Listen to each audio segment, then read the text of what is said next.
It's called YouTube.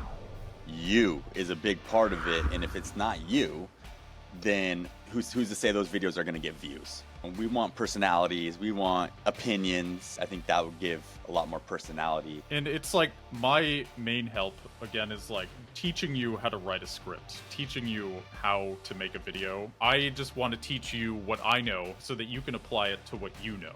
The most important thing they can offer you is how to tell a good story, and how you can improve on that. What even is a channel manager? That's what I'm wondering, and that's what we're going to talk about today, because I don't have a channel manager. I haven't hired somebody to, look at my channel, the analytics, and do all that a channel manager does. I mean, what does a channel manager even do? And that's what we're going to talk about today. I know Grant knows, I know, and so we are going to spill the beans basically on what a channel manager is so that you can learn what they do and then be your own channel's manager and use all the best practices and grow your channel. Sounds good to me. You ready, Grant? Oh, yeah. Let's do it. Welcome back to the Video Creator Show, everybody. My name's Augie Johnston. I'm here with my co-host, Grant Ball. And on this show, we talk about all things YouTube and how to grow on YouTube and succeed on YouTube. We love YouTube. So don't forget that this episode, you guys, is brought to you by vidchops.com. If you want to add an expert video editor to your team, head over to vidchops.com. So, Grant, the first question for today is about editors. What is a YouTube channel manager? So, a YouTube channel manager is somebody who is in charge of the day-to-day tasks of your channel. They tend to help with planning and strategy. They also tend to upload your videos and title them with SEO. They optimize the chances of a video taking off. They can help you with thumbnails. They're essentially a well-rounded expert on YouTube who can do all of the miscellaneous tasks for you and advise you on how to properly grow your channel. Now, do you need a manager is a whole other question. Now, there are things to know when it comes to SEO. In my opinion, the biggest value you get from a YouTube manager is just saving you time so that you can focus on filming or writing or whatever it is that you want to do. Because at least for me personally, like I don't enjoy the upload process. I don't like doing the SEO and the tags. I know how to do it. I've been doing it for over 10 years. But if I had a bunch of money, I might consider paying somebody to do that for me so that I can focus on other things, especially when I'm posting a lot. And, ideally you're posting at least once a week if you're trying to grow a channel, but obviously it really depends on the type of content you're putting out. If you're posting a lot less than that, you probably don't need a manager, in my opinion. If you're only uploading a giant video once every 3 months, like you can just kind of do it yourself. There's no reason to pay somebody to do that once in a blue moon. But yeah, that's a channel manager, somebody who takes care of all of the miscellaneous tasks involved with running a YouTube channel, as well as ideally advising you on kind of how to move forward, topics to cover, strategies to use, posting schedule, things like that. Yeah, great. I think that sums it up very well. But we are going to dive deeper into what they actually do on a day-to-day basis. And the cool thing about this conversation that we're about to have right now is that there's no really right answer to this, because this is not set in stone. It's not like you go to college to be a YouTube channel manager. It's just a position that's been invented due to the big increase in the creator economy. It's part of this creator economy. These new jobs are popping up everywhere. One of them is a YouTube channel manager. I think the discussion right now is going to be like, should a YouTube channel manager do this task or not? And then as well as just other things that I think they should do. So audits, right? So let's say, Grant, you are a YouTube channel manager and I am your client. You were going to come in and take a look at what I'm doing already. You're going to basically, what I would call it, an audit. You're going to audit what I'm doing. So in what areas would you consider auditing me? Well, so in general, when I'm auditing people, the first thing I look at is I watch their videos and I think, like, is this engaging? What can be improved with these videos? Is the beginning particularly engaging compared to the rest of the video? Because that's really important. How is this video written? Like, I've done a lot of audits for a lot of YouTube channels, and the main issue I always see is, if a channel is struggling to grow, it's usually the quality of the videos. Like, usually what channels get right is the SEO, and they're good at covering topics, because at least the clients I have, they tend to be more business minded, but the thing that they maybe lack is that kind of artistic side where, they're doing everything right by the book, but when it comes to making a video and telling a story, they need detailed notes on like how can this be improved, because usually if a channel is struggling to grow, it's because the watch time isn't good enough, which means their videos aren't entertaining enough. So that's the first thing I look for, and then obviously I look at their thumbnails, I look at their SEO, their tags, description, their titles. Are they tripling up on keywords between, do they have the same keyword in the title, description, and tags? That's known as tripling up, the triple keyword rule. You could call it the quadruple keyword rule as well if you include hashtags and basic things like that. And it's a lot of it is subjective. The SEO is more subjective, but the most important thing, at least in my book, is, are these videos good? Are they fun to watch? And if they're not fun to watch, how do you fix that?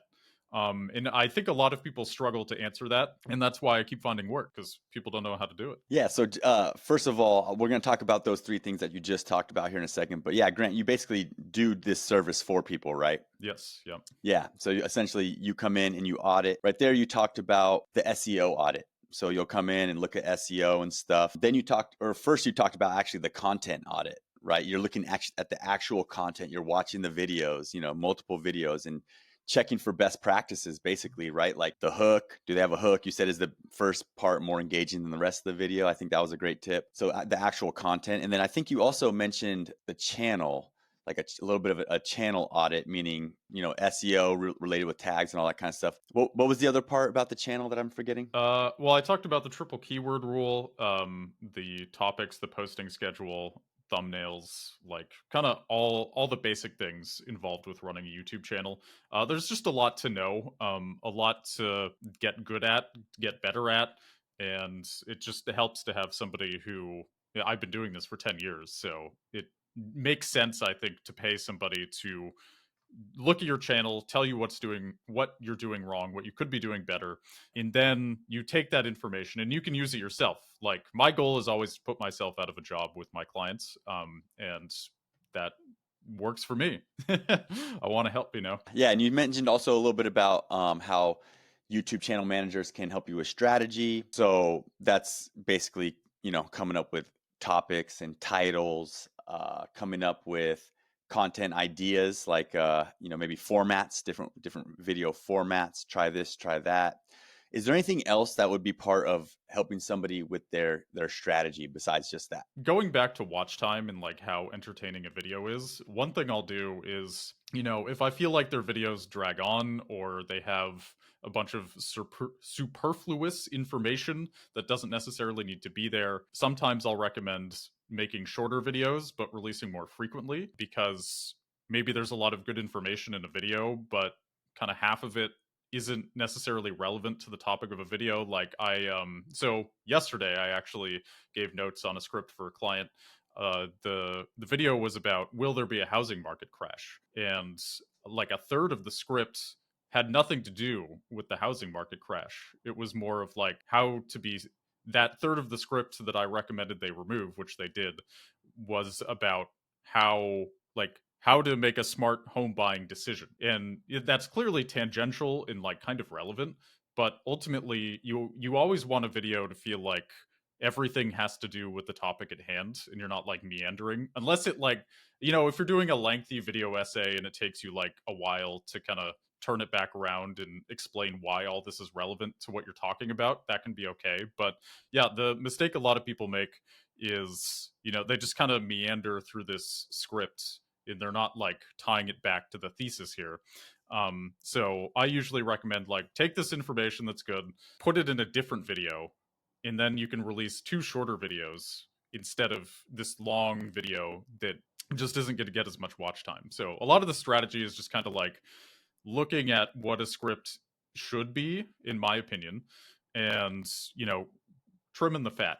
and then using that fat to build other videos and release more frequently when it makes sense. So that's like a very specific example that I just went through yesterday. So Got you. Yeah, I like that. I mean, every set when it comes to watch time, at least every second matters, right? So you go on some ramble, that's never a good thing. So and you want to keep them pretty tight. So anyways, the only other audit as preparing for this podcast today that I could think of, you talked about the thumbnail audit. I think that should go down, the strategy, the SEO, all that kind of stuff is kind of like a competitor audit, right? Like, so these channel managers, you get hired, you want to come in and you want to know all about my competitors and what's doing well for them and what they're succeeding with, so that you can, double down on that in this new channel that you're managing, right? So is that something that you would also recommend? yeah, definitely. Especially if you are a small channel and there's big channels that are succeeding at what you're already doing. Like looking at a competitor, again, with this client I had this week, I looked at one of their big competitors and I realized why the competitors' videos were doing so much better versus, my client, who my client was focusing a lot. So their channel is on like economics and economic trends. So, like Brexit, how did it affect the British economy? Did it tank it? Things like that. They would tend to focus on a lot of like facts and figures and statistics, which is important, but they wouldn't talk about like the story behind it or the effect on personal lives, or like they were just kind of information dumping versus the competitor channel that was covering very similar topics. They were really like painting a picture of what happened, in this year. They'd say in this year Brexit happened and here's all the controversy involved in it, and then it's so important to frame things in a way that is interesting versus just like information dumping and using chat gpt to throw in a bunch of stats. Yeah, so it's generally speaking, if you have a competitor that's doing better than you, it's because they're telling better stories than you. Like their information might be the same, but the way they're presenting it is so much more human and engaging. Yeah, so that's the competitor audit, right? So the things we just went through is like a channel audit, looking at their channel, the content audit, which you said was probably the most important audit, where we're looking at the actual videos and how good they are. And then the SEO audit, are they using best practices with SEO? The strategy audit, helping them or seeing if they even have a strategy. Thumbnail audit, and then the competitor audit. So that's like a lot right there, but that is when you first start working with the channel manager, that's what you can expect them to do for you. Or like I said, everyone's different, but that'd be a very good way to start, I think. Now, we're not just going to get an audit, and then be done and never work with this person again. There's going to be an ongoing relationship, and they're going to help us with an ongoing strategy. So what does that look like? Like, let's say we are 2 months in together. Now, what are you doing? What are you helping with on an ongoing basis? The biggest thing is just looking at videos that are being posted and seeing how people are responding to them. So just keeping an eye on the audience retention and the engagement. And, along the way, like tweaking scripts and changing the way that their stories are getting told, so to speak. It's important to like look at how that's actually affecting things, because sometimes you'll see the stats going up, but the views aren't necessarily going up. But it's just a matter of like, okay, if the watch time is increasing and we're seeing less drop off in the beginning of a video, but the video didn't necessarily do better than like the videos I didn't help with, that doesn't mean it's not working. That's why it's so important to like look deep at these analytics and like, okay, clearly we're on the right track here. It just, we need to keep posting more and improving more so that eventually the algorithm will notice how great these new videos are and keep tweaking things and keep making it better and more engaging. So yeah, it's kind of just an ongoing monitoring of how things are doing and kind of giving a report every couple weeks or so on what's working, what's not. Are the changes working? Are they making things worse? Are they making things better? Yeah, and just really keeping an objective eye on all of that. Yeah, that's great. And an objective eye is a very helpful eye. So you're talking about analytics now. We're getting into their analytics on an ongoing basis, and we're looking at how videos that they're uploading that we're helping them with, are performing, and we're making adjustments from there. Maybe a video that has an introduction where they say, hey, my name is Augie Johnson and a little bit about me. Let's get into the video is a huge drop off, right? In viewership. So you say, okay, we need to cut that part out maybe so that the next video does, and then you monitor the next video, right? So I think that's all good ongoing strategy stuff. What about scripts and topics? Are you helping them come up with those? Are you giving those to them? How does that work? Is it just an ideation process? What about, yeah, that stuff? Bunch of different clients is there's so many facets of YouTube, and like I can help with topics, but it when it comes to like an econ channel, I don't tend to pay that much attention to macroeconomics. So, I can go into Chat GPT or vidIQ and look up topics, but like ultimately I think if you're somebody who is launching an econ channel, you're going to have a better idea of trending topics than I do, because you're probably just intuitively keeping your finger on the pulse of what is important. So my job is more to help you like package your topics in the best way possible, not necessarily to find the best topics unless it's something I'm actually well informed in. And again, I can use tools to find topics, but ultimately I'm like sort of relying on data versus what I actually know. I one of my biggest clients is in kind of the spirituality niche, and I was able to help a lot in coming up with topics for that because I'm very interested in that in general. But yeah, it the answer is it depends. But you shouldn't necessarily expect a channel manager to be more informed on the best topics, especially if they're sort of a professional YouTube manager, in that they just have so many different clients. If they have like a makeup channel, an econ channel, a spirituality channel, a tennis channel, I mean, this person can't be an expert in all of these niches. So I think you really want to work with a channel manager and not just like hire them and expect them to do everything right. Um, because ultimately, you need to have a collaborative effort here, and you probably know best on the topics that you're covering, in my opinion. Yeah, I agree with that too, because there is a world that we live in right now that it is possible where you can literally just have everything done for you. Topics, titles, scripts, with Chat GPT and all that kind of stuff these days, and even just hiring writers and stuff. It can all be done for you, where you can just show up, say it in front of the camera, and be good to go. Videos will get produced and published. You could have great thumbnails and all the best practices, but it's called YouTube. You is a big part of it, and if it's not you, then who's to say those videos are going to get views, right? Because we want personalities, we want opinions, we want all that kind of stuff, polarity. And if you're just showing up reading off a script, those things are really hard to come by. So I think that's kind of the challenge. So what you said, I think I agree with what you said. Like, how do you work with the client to pull the topics out of them and pull the scripts out of them, so that it is them?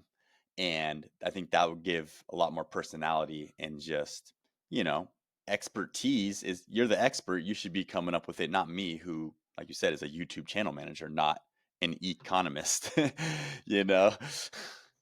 Right. It's like my main help again is like teaching you how to write a script, teaching you how to make a video that is engaging, and that kind of transcends topic. My goal is to teach you the process so that you don't need me, and obviously I'm happy to help for as long as is necessary. Sometimes that's years, sometimes that's like a week. And it's just like I just want to teach you what I know so that you can apply it to what you know. Ultimately, I think that's the job of a manager. Besides the kind of uploading and taking care of the miscellaneous tasks, but again, like the most important thing they can offer you is how to tell a good story, and how you can improve on that. Yeah, definitely. And the cool thing about this, so it sounds like there's a little bit of coaching involved too and stuff. And the cool thing to me is like how there's different styles, right? Like everyone has their own style when they play basketball or when they coach basketball, and things they like and things they do. And I think the channel manager is just like that, right? So they might be saying, I need you to focus on your content, right? I can tell that's your style, Grant. I think that's amazing way to go about it, because that's really what matters, is the videos and how good they are. But I could see a lot of channel managers really just focusing on titles and thumbnails. You hear it all the time. Oh, the thumbnail is the most important part. It's like, okay, I think to a certain degree we know it's very important, but how can it be more important than the content? I mean, like that's where it's at. I mean, everybody would love a 99 or 100% average view duration on all their videos. You'd be the most famous YouTuber of all time. Oh, that would be Yeah, amazing. so why not shoot for what really matters the most, which is the watch times and all that stuff. So, okay, so I know that ongoing stuff we talked about, just coaching them ongoing, that's really where the value is and stuff, and looking at the analytics and making tweaks and stuff. But so let's talk a little bit through, like, a new video is uploaded. I'm going to share my screen and we'll talk a little bit about what to look for in the analytics as far as on like a video. Like, let's just say a video came out and we're proud of it and we want to look at the analytics of it to see why it succeeded or why it failed. So I want to get that input from you. And then also just the overall kind of channel health, or what you would look for there.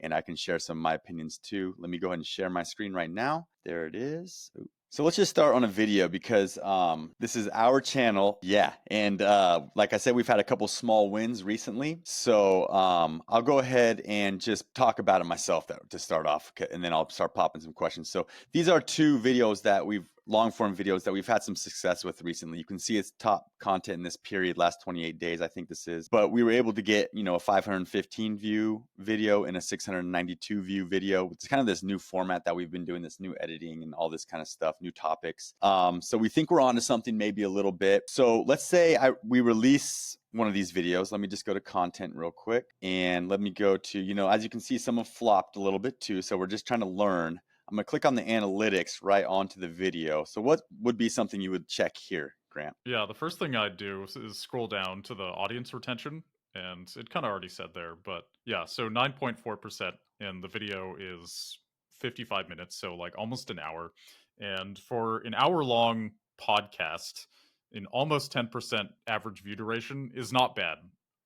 It's really not bad. It's not amazing or anything, but like there's a reason it got some attention from the algorithm.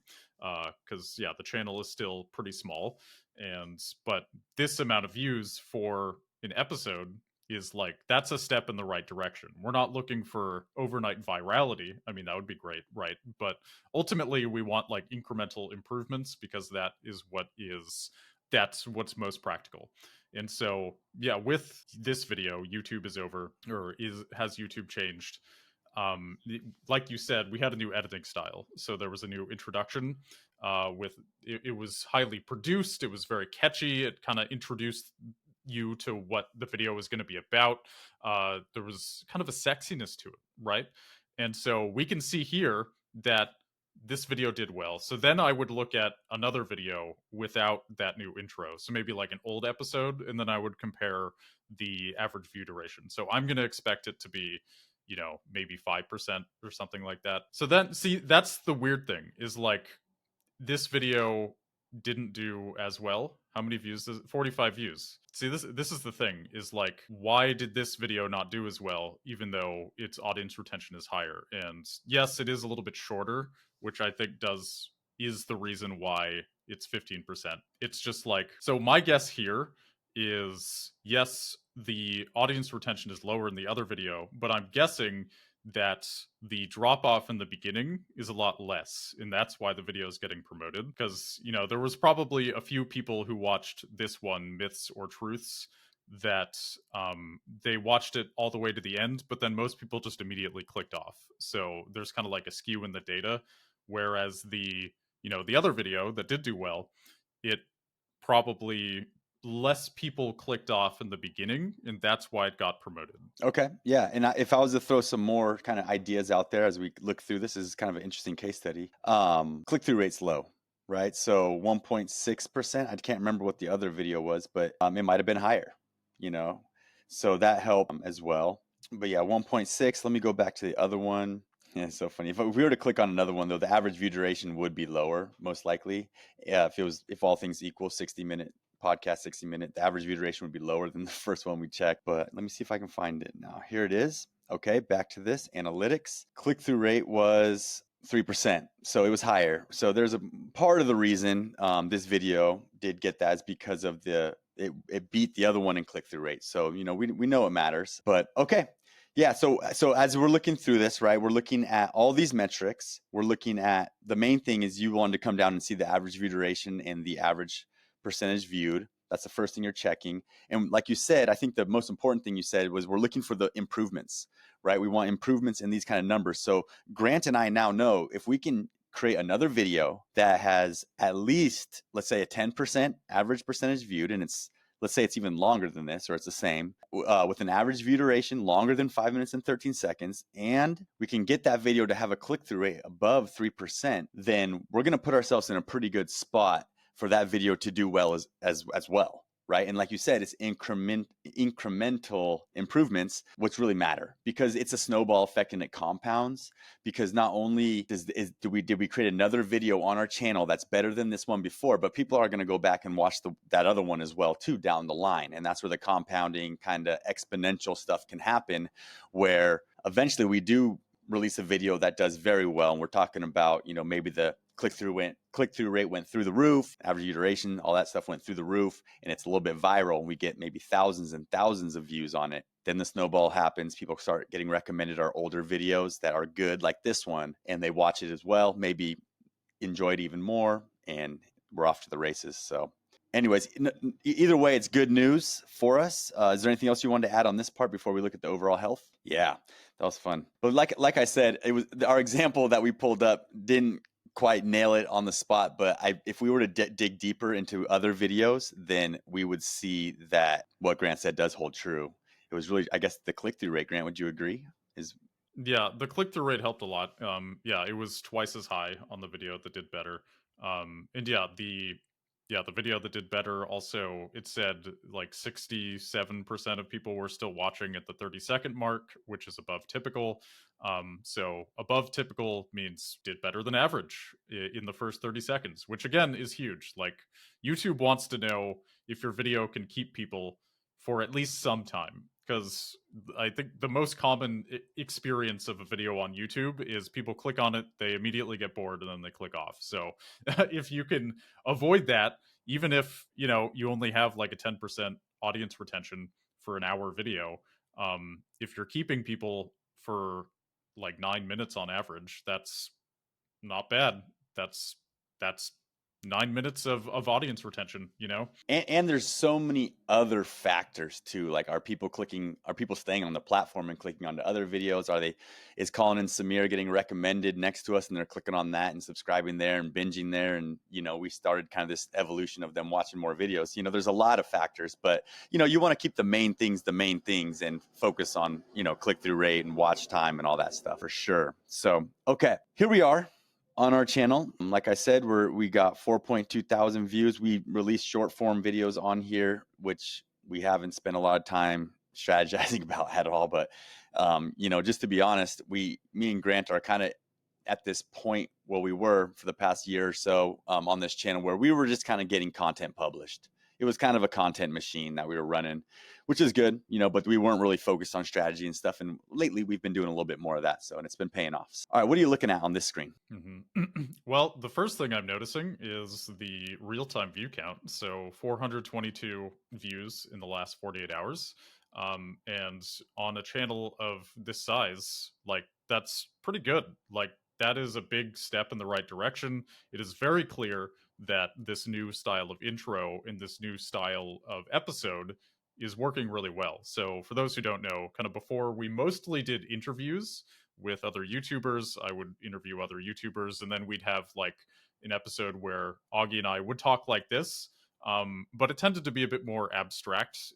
I think the marketing wasn't as good. The thumbnails weren't as good. The titles we didn't really think about as much. I would just kind of like come up with a title, or you would come up with a title, and we would just kind of run with it. So like, what this is telling me is that all of these changes we're making are doing really well.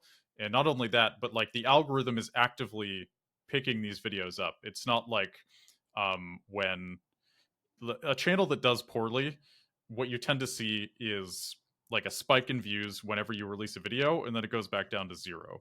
But what I'm seeing here is there's a consistent influx of views, like, that it's not crazy high right now, but it's a lot higher than it was before, and it is relatively stable, at least for the last 48 hours or so.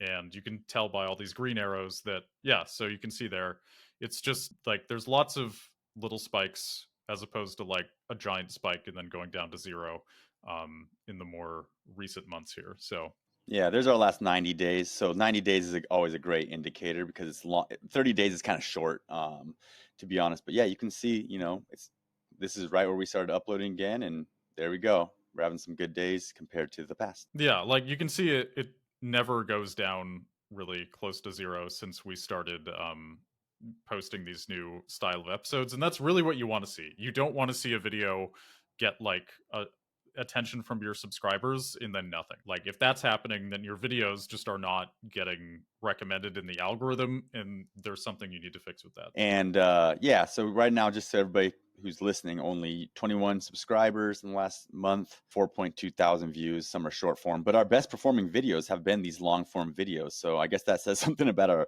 short form strategy a little bit, but at the same time, says a lot about the long form videos really doing well. So, okay, what else would I want to talk about in here? I think this is getting pretty close as we click through these different tabs up here. Oh, I know what I wanted to say is, looking at these main numbers, YouTube is in these dashboards are trying to show you what matters. And what matters is that you're getting more views than before, you're getting more likes, you're getting more subscribers, and that's indicated by these green arrows. If these last 28 days were worse than the previous 28 days before that, these arrows would be pointing down. Okay. But these last 28 days were better than that month before that time. So they're pointing up, and that's really what you're looking for. And as Grant said, as long as that's happening, you're growing your channel. Your channel is growing, and it's a challenge to keep that up, But that's really what it's all about. Yeah, that would probably be helpful. Okay. So the last thing I wanted to talk about with our channel was the new thumbnails. And some of them we're still kind of working on our thumbnail style, and it's I think one of the reasons these new videos have done so well is the thumbnails. So our vlog's dead. That thumbnail, we've got iJustine, right? Yeah. That's who Yep. that is. Yep. Yeah, iCarly, Casey Neistat, Logan Paul. So we've got like famous people, and then end of an era is the text there. And this new style of thumbnail is so much better than the old style, mostly because one, they're aesthetically pleasing. I think they look nice. Two, we're using famous people who are relevant to the title that we're talking about. So our vlog's dead. We're talking about vloggers. We put vloggers in the thumbnail. But then if you look at our old episodes, it's like my face with the surprise look, some text, and they were fine. I don't know. Some of the thumbnails are maybe a little embarrassing for me, but basically, I think this new style, it tells the viewer like we're not relying on my face or your face. We're relying on famous people's faces to get people interested. Because we usually do talk about these people in the episode anyway. So yeah, thumbnails are crucial. They're really important for sure. Yeah, and I think that's what the channel manager can do too, right? Always coming up with better thumbnail ideas, and not just what they look like, but literal ideas. And yeah, let's talk a little bit more about channel managers as we finish this up. So, what do you recommend these if someone's listening to this podcast and they want to be their own channel manager? What do you recommend? What should they do to kind of sum this podcast up, like on their next upload? Mm-hmm. So the first thing, look at your audience retention and look at that little reading below the graph that says how many people were watching in the first 30 seconds. So in that one video we showed, it said 67% of people were still watching after the 30-second mark, which is above typical. So look at that metric. And if you are at typical or below typical or above typical, like use that as a metric of like how engaging are my intros. And if you're at typical, then your intros are average. If you're below typical, then they're below average. So like focus on the intro. I think that's just so important. And then just change that, make it more engaging, fast paced, tell people what's going to happen in the video, what they can expect, and then see how that does. Like, you don't even have to change the rest of your style of the rest of the video. Just change that and then post, see how your audience retention changes by doing that. And then try that. Like, that's my kind of purist approach. I like that idea, and that's exactly what I'm gonna do on our next video here. I'm gonna literally spend an hour on the first 30 seconds of our next podcast, and we'll put it to the test. And I think you're right about that, because in that case study we just did, where we looked at a video that got a ton of views and a video that barely got any views, and we compared the analytics, we saw that that was really the main factor besides the click-through rate. One was 2%, one was 3%. But that was that first, what did you say? Was it the first 30 seconds? How many people are still watching? That was the number that was a lot higher than on the other video. So there it is, you guys. Get that number up, and maybe you too could have a video that gets 500 views. Just joking. But for us, it was good. I felt happy with it. And that's what YouTube's all about. Those small wins that kind of like just makes you feel proud and just gives you kind of like some, I don't know. It's the fun part, man. Getting the views. Come on, let's not lie. You can't do it all for the views, but getting a couple views for your efforts definitely feels good. Would you agree, Grant? Oh yeah, it's important to know that people are watching. I think, like, yes, ultimately the energy you bring to the video is more important than anything else. Like, are you enjoying the process? Are you proud of the process? But if nobody's watching, it's less fun. That's true. And thank you guys for watching. That's a perfect segue. Mm-hmm. If you guys are watching on YouTube, please hit that subscribe button. We are trying to get that number up, as you know. And if you are listening on iTunes or any other podcast platform, follow us there so that we actually show up in your feed as well as you're opening up your podcast app. Thank you guys so much for listening, and we'll see you guys in the next one. Later.